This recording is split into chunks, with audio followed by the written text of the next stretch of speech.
नमस्कार दोस्तों, स्वागत है आपका मेरे चैनल बेटर ब्रेन इंस्टीट्यूट में। मैं सोनिया आज आपको एनसीईआरटी बुक कक्षा 7 की हिंदी की वसंत भाग 2 की प्रथम कविता सुनाऊंगी, जिसके की कवि है शिवमंगल सिंह सुमन। इन्होंने पक्षियों की स्वतंत्रता पर जोर दिया है और उन्हें पिंजरे में बंद करने का विरोध किया है। इसी पर इन्होंने कविता बनाई है। तो आइए स्टार्ट करते हैं। हम पंछी उन्मुक्त गगन के पिंजरबद्ध न गा पाएंगे। शिवमंगल सिंह बोलते हैं कि पंछी उन्मुक्त गगन के खुले आसमान में रहने वाले हैं, पिंजरबद्ध न गा पाएंगे। पिंजरबद्ध का मतलब यहाँ पर है पिंजरे में बंद होकर वे गा नहीं पाएंगे, जी नहीं पाएंगे। कनक तीलियों से टकराकर पुलकित पंख टूट जाएंगे। कनक यानी सोना। अब सोने के पिंजरे में भी बंद रख लेंगे तो भी उनके जो पुलकित यानी कोमल कोमल पंख है वो टूट जाएंगे। हम बहता जल पीने वाले मर जाएंगे भूखे प्यासे। जो कवि है यहाँ पर पक्षियों के बारे में बोलते हैं कि जो ये पक्षी हैं वो अपने बारे में बता रहे हैं कि भाई हम बहता नदी नालों का जल पीने वाले हैं, हम भूखे प्यासे पिंजरे में बंद करोगे तो मर जाएंगे। कहीं भली है कटुक निबोरी। कटुक यानी कड़वी, निबोरी यानी नीम। तो वो बता रहे हैं कि हमें नीम की कड़वी निबोरी भी है ना बहुत अच्छी लगती है। कनक कटोरी की मैदा से, सोने की कटोरी में देने वाली मैदा से भी ज्यादा हमें नीम की कड़वी निबोरी लगती है। स्वर्ण श्रृंखला के बंधन में अपनी गति उड़ान सब भूले।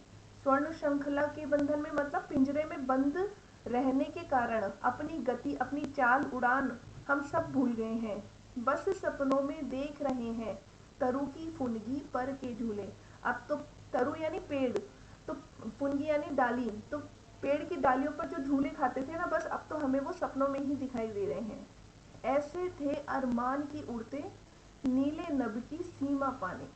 अब जो पक्षी हैं वो बोल रहे हैं कि ऐसे थे अरमान की उड़ते, मतलब हमारे जो सपने थे, हमारी जो इच्छाएं थी वो नीले नभ की, नीले नभ यानी नीले आसमान की सीमा पाने के लिए हम उड़ते रहते थे। लाल किरण सी चोंच खोलकर।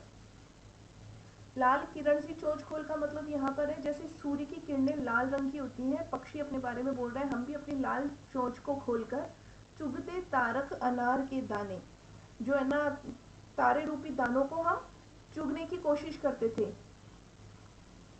होती सीमाहीन क्षितिज से। होती क्षितिज यानी जहां पर आसमान और पृथ्वी दोनों का मिलन होता है। होती सीमाहीन क्षितिज से इन पंखों की होड़ा होड़ी, कि हम उस क्षितिज को पाने के लिए होड़ करते रहते थे, उड़ते रहते थे आसमान में, हम बढ़ते रहते थे। या तो क्षितिज मिलन बन जाता या तंती सांसों की डोरी, कि या तो हम उस क्षितिज से धरती आसमान के मिलन पर हम पहुंच ही जाते थे और नहीं तो हम अपने प्राणों को त्याग देते थे। नीड़ न दो चाहे टहनी का। अब ये बोल रहे हैं कि चाहे तो हमें नीड़ यानी घोंसला, घोंसला मत दो चाहे टहनी का, कि चाहे हमें घोंसला मत दो, चाहे टहनी का आश्रय छिन्न भिन्न कर डालो, और चाहे तो टहनी पर जो हमारा आश्रय है, घर है, उसको भी नष्ट कर डालो। लेकिन पंख दिए हैं तो आकुल उड़ान में विघ्न न डालो। लेकिन जब ईश्वर ने, विधाता ने हमको पंख दिए हैं तो हमारी जो उड़ान में है वो तुम विघ्न मत डालो, हमें किसी पिंजरे में बंद मत करो, हम स्वतंत्र आसमान में ही खुश रह सकते हैं।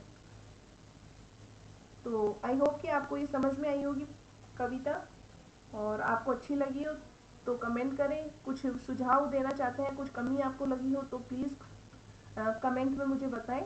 और मेरे चैनल बेटर ब्रेन इंस्टीट्यूट को सब्सक्राइब करें, क्योंकि आगे भी मैं एनसीईआरटी बुक की और कविताएं हैं, इन पर मैं अपने वीडियोस बनाऊंगी।